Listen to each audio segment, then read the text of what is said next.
There's probably no better buy low wide receiver in fantasy than CeeDee Lamb right now. Can you steal him away for pennies on the dollar? No, but it's all relative. You're getting him at such a good discount inside top 12 overall value. It's the same thing as getting a third-round player in round 5 if you were drafting today. Lamb is extremely discounted, and we need to strike while we can.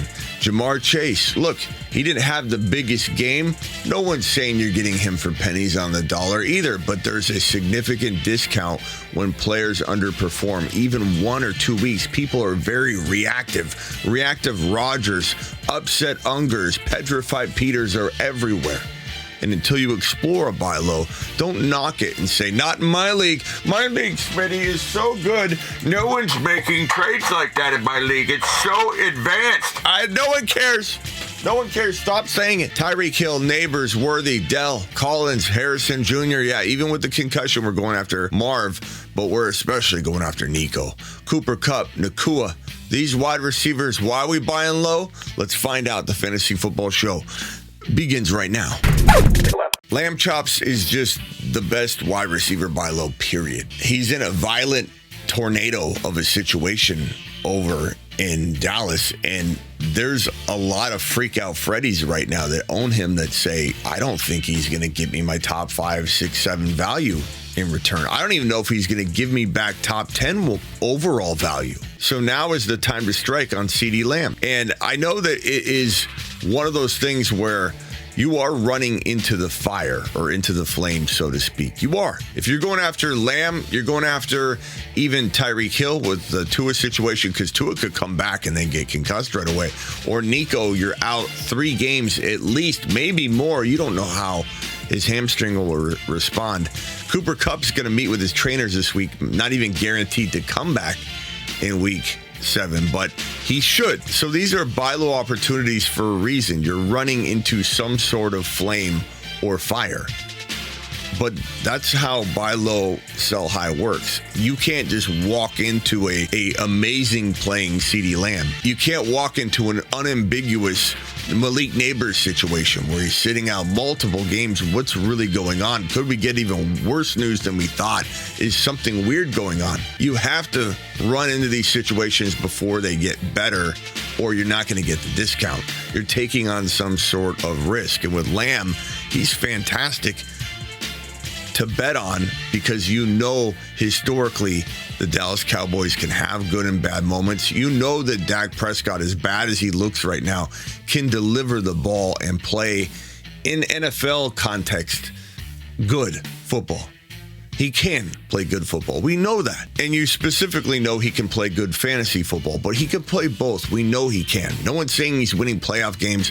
No one's saying the Dallas Cowboys are a great team. I'm merely telling you that if you think Lamb isn't going to get fed and make up for what he's not doing right now next week or the week after, you're living in fairy tale land. And I'm here to take CeeDee Lamb from you because you don't deserve him. You're treating him badly. I'll take him off your hands. I'm buying Lamb at every turn. Smitty, what are you trading to get him? Don't just tell me to get him. Tell me how to get him, Smitty. I'm glad you asked. Now, you can do a couple of different things. You could do almost a 1-for-1, or one and a small accoutrement on top of the one player I'm about to drop on the screen. But this guy's been going crazy, and me wanting to send him packing for Lamb does not mean I don't believe in him. This is a Mars man. This is a guy we love. This is a guy we predicted. But there is a time to sell a player like this to go get a Lamb Chops, okay? I don't want to hear, oh, Smitty, of course he's doing good. We love London. We're not getting rid of London, but when we can get rid of London to get a buy low CeeDee Lamb, we're going to do it every time. And I don't want to hear your league's too important that this can't go down. I have 5 people ask me in the last 4 hours whether they should trade London straight up for Lamb. My answer is yes. My answer is not yes. It is hell yes. And I'm doing it every time. And if I've got to give up more because your league's a little sharper than Steve's league over here, I would give up more with London. I'd give up a player, let's call it a running back like I don't know, or a tight end advantage. Like you got Kraft and you got Pitts, and you got to give up one of those guys, and you got to give up Kraft in London for Lamb. I do it. I do it. I don't care that I got to give up a little bit more. Or Najee Harris is playing really well, and you can do some sort of 2 for 2, like Lamb and a player that's underperforming that you like for Najee in London. Or let's say you're talking about a running back like let's say it's a Tony Pollard in London for Lamb and somebody. Like you could turn this into a 2 for 2. When you add a player, a lot of the times people think it has to be a 2 for 1. Sometimes doing a 2 for 1 either overpays too much or it underpays too much. Sometimes the 2 for 2 is where you find the other loophole in the process where you're upgrading again and they don't know. Like you're going after a Xavier Worthy and you're giving up somebody that is playing better than Worthy or that's playing really well, and you're like, I kind of like Worthy more. And now all of a sudden you're doing a very crafty 2 for 2. That is how you go ahead and execute upon that kind of trade. So let's get London off the board here. London, appreciate your services, pal. You did a great job this week and this year so far, and we salute you. Lamb chops, go buy them low. Everything I just said about Lamb, you could apply here to Jamar Chase. So same type of buy low. And again, you would also potentially use London to acquire Jamar Chase. And if you got to give up more, it's the same concept. Very, very similar type of acquisition and very similar expectation from me out of these two gentlemen right here. Now, he will cost a little more because he's blown up lately. Lamb has been struggling. He's been on the struggle bus all year, so expect to give up a Chuba Hubbard or to give up straight up a Najee and a London for Jamar Chase, or even more. Maybe you got to give up somebody like, I don't know, maybe you got to give up a Montgomery straight up with an additional wide receiver because you need a wide receiver. They need a running back. That swap makes a lot of sense, but you can still buy him at value. You shouldn't. No offense to Monty. I love Monty. I don't know why people think I don't like Monty. Just because I like Gibbs does not mean I don't like Monty. You can like them both at the same time. But Jamar Chase shouldn't be able to be had using a Montgomery straight up or a Montgomery and a small piece. But it can be done. Why? Because he had a bad game. People are fickle. Fickle Freddies are everywhere. I don't care if you think you know your league. You may not know your league quite as well as you think you do, because there are people making bad trades left and right. I see it. I test the temperature better than anybody because I interact with my audience more than anyone. Let me ask you a hypothetical question where the answer is Smitty. No one. I know the answer already. Who here can say that they know of a YouTube channel that interacts with their audience more than me? The answer is no one. I take phone calls. I answer chats all show long. You are my co-host, and so I have a better grasp on the temperature of a player, a higher, a lower, a riser, a faller, a guy people are knee-jerk reacting on more than anyone. And I'm telling you right now, the 1 week bad game reactive Roger is absolutely thinking about making a move, especially if you consider his record. What if he's 2 or 3 wins right now with Jamar Chase? Then he's feeling differently about Jamar's bad game than the guy that's 4 or 5 wins, okay? It's all relative to the trade idea and concept and what you're cooking up. So understand the difference between a guy that's got 2 wins and a guy that's got 4 wins. Nabers. Oh, Smitty, no one's trading Nabers again. I don't want to hear it. I don't want to hear it. Who cares about your boring league where no one trades? Okay, I'm sorry. I'm sorry you joined that. I didn't join it. I didn't make you join it. But I can tell you right now that I'm also testing the temperature on this, and this one's boiling hot. People are afraid of what's going on here. People are confused. People don't like what they can't see. People don't like what they can't explain. And people don't like being left in the dark. And right now it feels like a lot of Nabers owners are being left in the dark. And like I've said, you need to be able to run toward the flames and fire when you're buying low and selling high. And I don't care what might be in the shadows in this situation. The odds are everything's going to be okay. And if you could get Nabers at a slight discount, you go run, boy, and you get it done, because this man is an absolute marvel. He's a top 5, 6, 7 wide receiver, no matter what his situation is. And he'll be back on the saddle, just absolutely doing Malik Nabers things. Probably this week coming up, his next contest coming up, but who knows? That's why you're buying him low. And do it now, because by the time this video even airs, and I normally post things within an hour, so I'm not somebody who records something 8 hours before. I literally record it and we post it. But like in an hour's time, news could break that he's ready to go.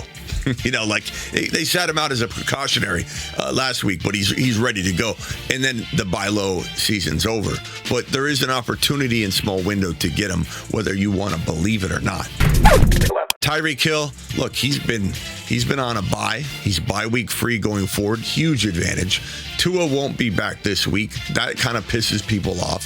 People that have had Tyreek Hill underperforming and on a bye week probably don't have more than 2 wins. So they are more vulnerable than you would think to trade him away, because they can't wait another week, even though they've sat out the bye week. Keep in mind, people that have a player on a bye, they typically go, yeah, I sat through this entire time. Why would I give them up now? Because their record is influencing them to do that. They may have had an idea to hold on. I'm going to hold on strong, just like with Puka or Kupp. I've been waiting this long. Why would I trade them now?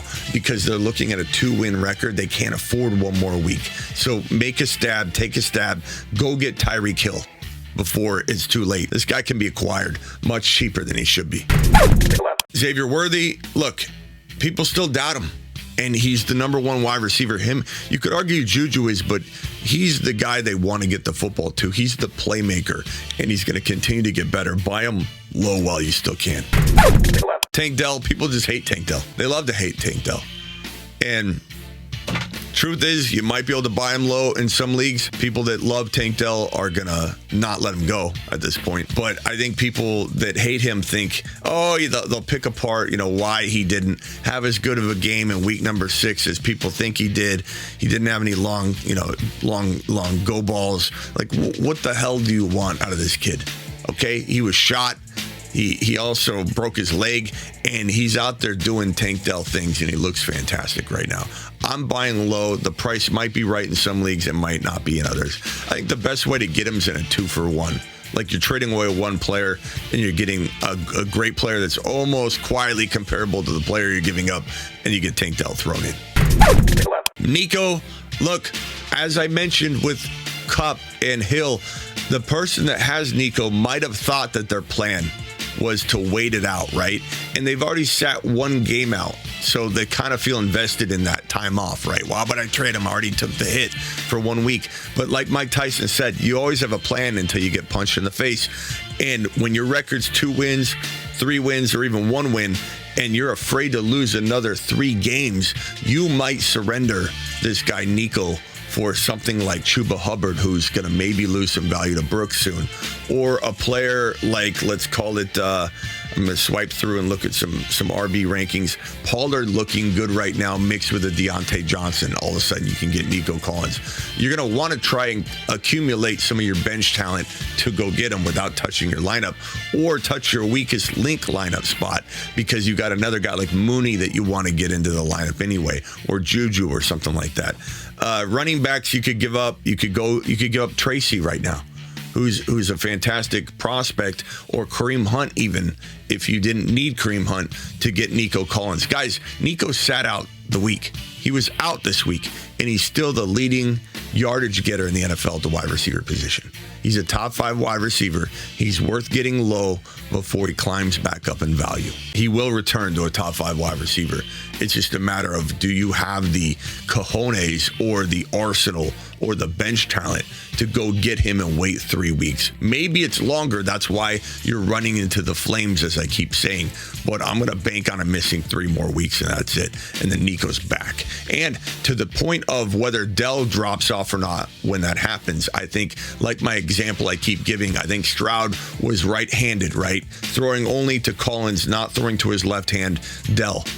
But when you break your right arm and you are forced to use your left hand for weeks and weeks, you're going to get better at it. And once Nico comes back, he'll be stronger for it, and he'll be connected to both of these players from that point forward, which makes Stroud, on my QB buy low video, a great buy low. Even though he had a good game, he's a great buy low. Cooper Kupp, you know the drill. Go get him.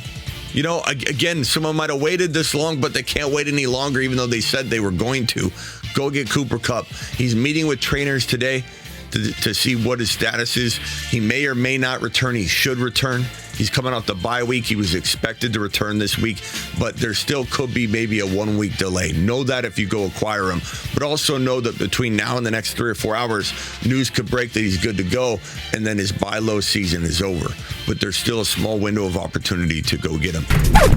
In Puka Nacua, he's a bit away. He's definitely not going to be ready to rumble this week or probably even next week. So be careful buying him. But again, people that own him have been hit hard. This is their maybe top 10, 11, 12 overall pick.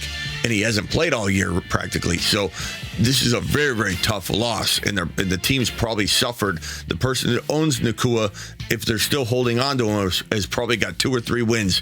Go take advantage. Give them something they can use now and stash Nacua on your bench for the remainder of the season. And MHJ, I'm buying MHJ. There's some concern or risk here, but it's a concussion. I think he'll be back after maybe 1 week. He could miss the 1 game.